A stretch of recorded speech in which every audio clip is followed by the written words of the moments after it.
Hey, it's Chris. Somebody left me this comment on my recent iPhone versus Android video. They said, I call BS on the Apple ecosystem. It's really not that important or more impressive.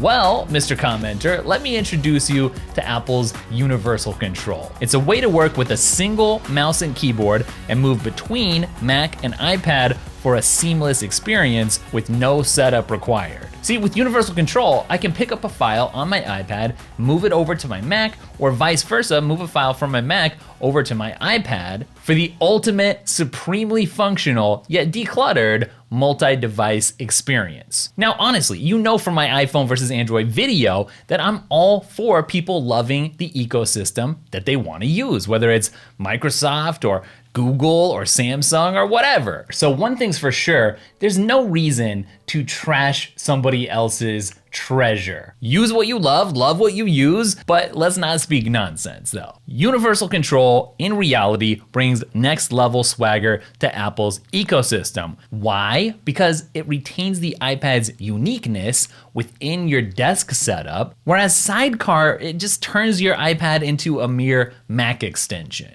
But is Universal Control just cool in theory, or does it actually practically make life better? Well, this current setup that I have going on right here to test Universal Control really reminds me of my old ultra-wide setup that I had going on at my old space, which did rely on Sidecar to integrate my iPad with my Mac setup. Without a doubt, in my mind, this is superior because the iPad is the iPad for a reason. It doesn't run macOS, it's unique. And by parking it right in between my external monitors and my keyboard, I then get to take advantage of its touchscreen capabilities as needed. I get to take advantage of the Apple Pencil capabilities. I get to verify things with Face ID. I get to take advantage of iPad-specific apps like Procreate, and I get to play iPad games, etc. But then also, I get to let the Mac be the Mac and let it shine in my setup as well. So my iPad doesn't have proper external display support, but here I can get two insanely great screens that basically stretch out across my desk, and then I can have like 5 or 6 or 7 different windows or apps open in front of me, which is perfect for when I get into writing and research mode, and I wanna have a lot of information in front of me, and I'm absolutely leveraging Jasper, formerly Jarvis, my AI writing assistant, which I'll link up for you in the description,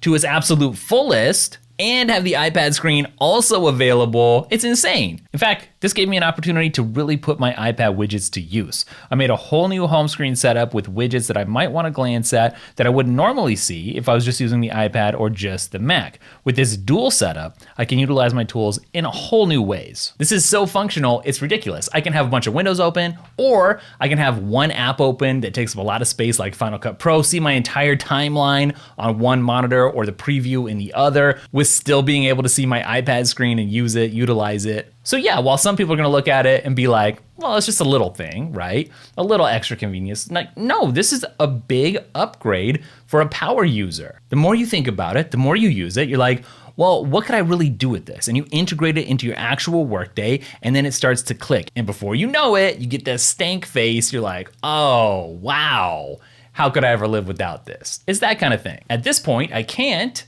nor do I want to, go back. I'm just really loving this setup, which I just threw together, sort of like, what could I do for this video? But then I ended up really loving it. So here's the setup. I got my MacBook Pro in a vertical bridge dock, and then coming out of that dock, I've actually got another dock from CalDigit that I got at the Apple Store that has a couple 4K HDMI inputs, which then run into 2 LG Ergo monitors. One is just an ultra wide, and then the other one is a gaming monitor, which I actually have hooked up to the Xbox. You can see it hanging out in the back there, because all work and no play makes Chris a very bored editor. And then, like I mentioned, I got my 12.9-inch iPad Pro centered smack right in the middle in the front of those 2 monitors. It's sitting on a Satechi iPad stand, which I can adjust. I can move it up, down, just dial in the perfect viewing angle, which I like. And then to control everything, I'm using an Apple Magic Keyboard with Touch ID, the new model, which is helpful for unlocking a Mac that's shut in clamshell mode. Of course, you could just use an Apple Watch to also unlock it, but both options are good. And then I've also integrated the legendary MX Master mouse from Logitech. Now there's so much to explain here. Let me just start with this simple fact. This is tip number one, if you will. Use Apple accessories if you want the most seamless experience, at least in beta here. So the Apple keyboards in particular seem to work the best, not perfect, but the best inside of all the different apps on both devices versus all the different third-party keyboards that I've tried, whether it's MX Keys or things from Keychron. You know, if I wanted the mechanical experience, just nothing seems to work quite as well as the Apple accessories right now. Now, the exception to that would be in the mouse department. The Logitech MX Master Mouse seems to work really good.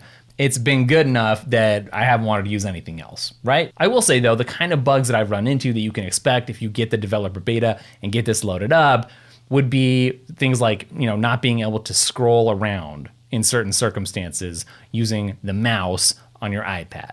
Works sometimes, doesn't work everywhere. So for the most seamless possible experience you can have, if you must do this right now, use your Apple accessories. But you wanna know what's crazy? This is mind blowing. This really threw people into a frenzy on social media.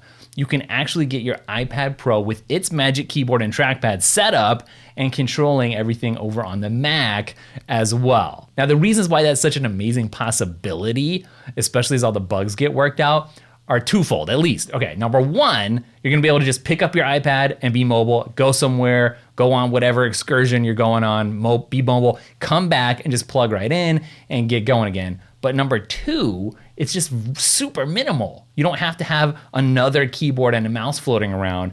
You know, you just control it with just your iPad. I mean, if you're into super clean and minimal setups, how do you beat that? Now, the reason that I don't have that still set up right now is mostly because I just like the ability to dial in the viewing height and the angle a little bit more than what that Magic Keyboard was giving me. So the Sidecar lets me just basically put it just exactly where I want it. But also the other reason is that I might want to use my iPad Pro in portrait mode, which the Magic Keyboard doesn't let me do, and the Sidecar or a similar stand does. And yeah, Universal Control will just recognize that immediately, and that's cool too. So if you want to dial things in and get it working exactly how you want to, there are some settings you can check out. So you can go to System Preferences and Displays, and that will let you arrange your monitors and your iPad and your various devices however you want. You just drag and drop where things go. So in this setup, I move the iPad down underneath the monitors. And then if you go into the advanced settings, there's a few things that you can tweak there as well, especially when it comes to how you activate Universal Control or whether or not it reactivates all by itself when a detected device is back in range. Now, it's helpful to know what you can and can't do with Universal Control, right? Expectations are everything in terms of how much you're gonna enjoy this.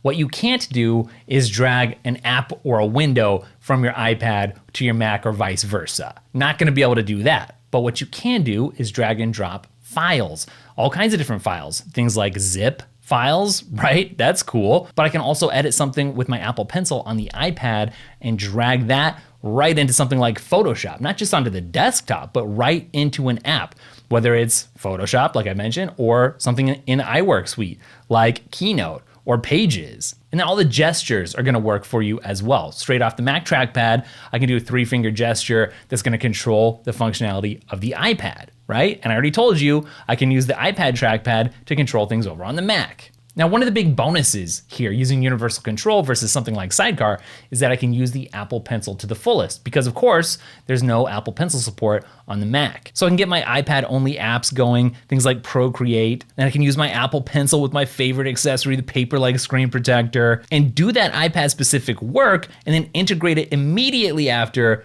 right into my Mac-specific workflow. Are you seeing the brilliance of this? I can't get over it. This is just mind-blowing. Now we're gonna get to some Q&A stuff here in just a minute. I asked you guys for some questions about Universal Control. I'm gonna answer as many of those as I can, but first, a little bit more about this unique setup here, which really has nothing to do with Universal Control, honestly, but I know people are gonna ask, so let me explain. So yeah, I had a gaming monitor laying around. It has G-Sync and 144 hertz refresh rate and whatnot. So not only did I hook up the Mac through the CalDigit dock into this monitor, but I also plugged in the Xbox, the latest Xbox, into the back as well. And then it's just a click of a button on the underside of the monitor to switch back and forth between inputs. So I'm working, I need a break, it's lunchtime or something, and a few seconds later, I'm dominating people on Halo. But when the fun's over, it's back to work. I got the 12 terabyte G drive from Western Digital covering my external storage needs. And I actually got a HomePod Mini covering my external storage because I'm actually trying to hide some cables with it. The dock situation is a little bit unwieldy in the back, but it's not a big deal. You know, I just threw this together for fun. If I wanted to, I could make sure that every cable had a home out of sight. And then, do you guys remember the iPhone accessories video I dropped recently? I got that current valet/wireless charger over on the left side of the desk, which is great for just holding miscellaneous stuff, like my AirPods Max lightning to headphone cord, because, get this, I've been gaming on the Xbox, like for Halo and stuff, with the AirPods Max wired into the Xbox controller, which, you know what, has made a really, really great gaming headset. All right, let's do some Q&A. Question number 1, does it work with 2019 iMac or MacBooks? And I'll just go a little bit further. I know a lot of people are gonna ask, does it work with Intel Macs? And the answer is yeah, it actually does. Apple actually lists out everything that Universal Control will work with, so you can actually reference that and make sure that your setup's gonna work. But you know what? Not everybody knows all the ins and outs of this yet. I was at the Apple store, I was asking about the dock, and I was like, hey, will this work with external monitors? And the dude was like, well, I can answer that for you. No, it's not gonna work. But as you can see from my setup, yeah, it actually will work. Now, it's limited to like 3 machines or something, and you have to initiate it using a Mac. So you're not gonna be able to start this from your iPad. Somebody asked, would Universal Control work from an iPhone to an iPad? And here the answer actually is no. The iPhone is not part of the picture one way or another. I mean, what would you really gain by hooking up your iPhone with this? I'm not really sure. I mean, it seems like it'd be cool. Maybe there'd be some reason for it, but right now, no iPhone support. Next question is, what happens if you have your dock on the left side and you want your iPad on the left of the MacBook? Do you have to move your dock to the other side, or does it still work with your dock on the other way? So you can position things however you want, and you can go into the preferences, like I kind of showed earlier, and drag things around, including where your dock's gonna be. Here's a question, how far away can it work from, and is a MacBook required in order to access it? So how far away can it work? That I'm not sure, but definitely works on my desk. I'm not sure why you need it to work further away than that. You gotta be able to like see the screen, you know, and at some point it's gonna be too small. That said though, as long as you're on the same iCloud account, that's the thing that pulls this all together. It's the glue that makes this work. So I don't know, it might have a pretty decent distance. The other thing is you don't have to have a MacBook. You do have to have a Mac in the mix for sure. So you're not gonna use 2 different iPads by themselves to make this happen. MacBook though is not required, so the laptop, because of course, if you have just a Mac Mini, right, you're gonna need an external display to make that happen. So here's another question, how's the experience with multi-monitor Mac setups, controlling another MacBook or iPad? Well, this is in beta, so that's gonna taint my answer just a little bit. I have had some beta issues, some glitches, right? So right now, when I've got the iPad centered under these 2 monitors, like you've seen, I can only bring the cursor down into the iPad screen on like the left side, the left top corner of the iPad. All right, so if you lock your iPad and unlock it again, is it gonna lose connection? Will you have to reconnect? The answer is that's up to you. You can set that up however you want to. So I would just have it going all the time, right? So that it would automatically reconnect. You can definitely do that. If you want to though, you can have it where you have to go and actually move your cursor over in order to initiate it, or you can actually get something stuck up in your menu bar. This is one of the options where you can go up there to the screen mirroring and initiate a session right there. So here's 2 questions. Number 1, how far each device needs to be from each other? And the answer to that is, again, I don't know because I haven't like tested it out by spreading them way out. That said though, I mean, they don't have to be right next to each other either. So it's not like they have to be within, 6 inches or something. It's definitely longer than that.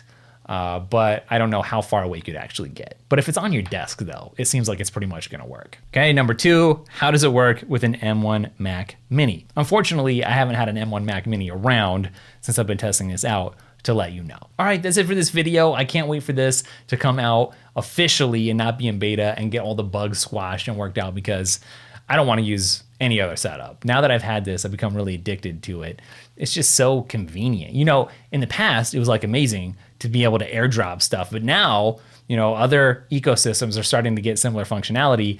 This is like the cool new thing, right? Universal Control. Don't even have to bother with airdrop. You just drag and drop. Honestly, I wish that I had this setup on the desk when I was making my crypto course, Crypto and Web3 for Absolute Beginners. I don't know, I just feel like I would have been so much more productive, to be honest. You can just do so much with this kind of a setup. You know what else you could do, even if you don't have Universal Control set up yet, is you can follow me at Daily Tech, spelled Daily Tekk on Instagram and Twitter. Why not? I would love to connect with you there, keep you updated. You can send me some messages as well, right?